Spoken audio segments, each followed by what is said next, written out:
يا آمنة بشراكي سبحان من أعطاك لحملك بمحمد رب السماء هناك. رمضان ثالث شهرك يا آمنة يا سعدك الله يجمع شملك بسيد الأملاك. ولد الحبيب مفطونا مكحلا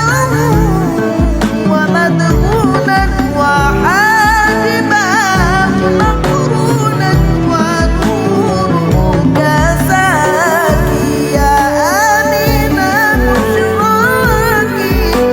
سبحان من أعطاك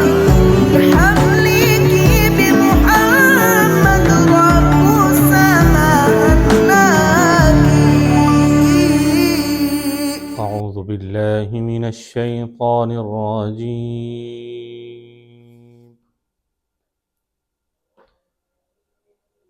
بسم الله الرحمن الرحيم.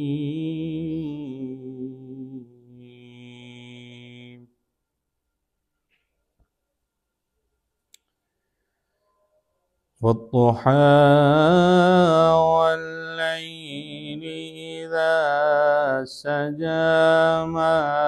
ودعك ربك وما قلى.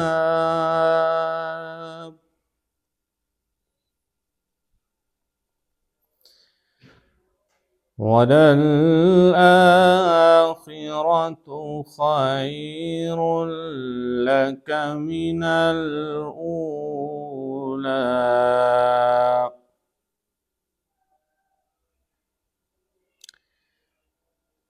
ولسوف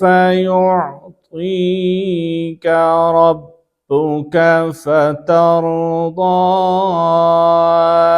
ألم يجدك يتيما فآوى.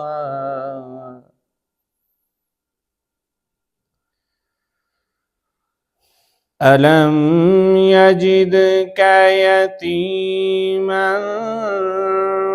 فآوى ووجدك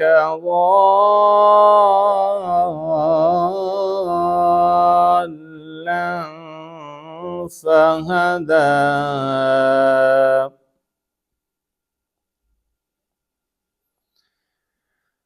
ووجدك عائلا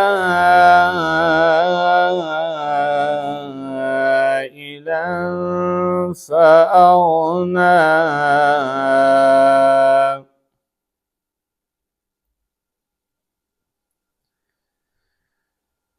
ووجدك ضالا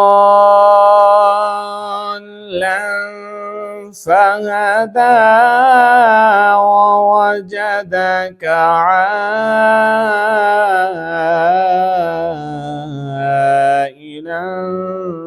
فأغنى.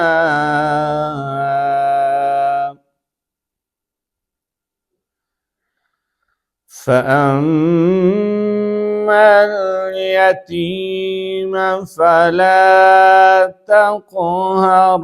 وأما السائل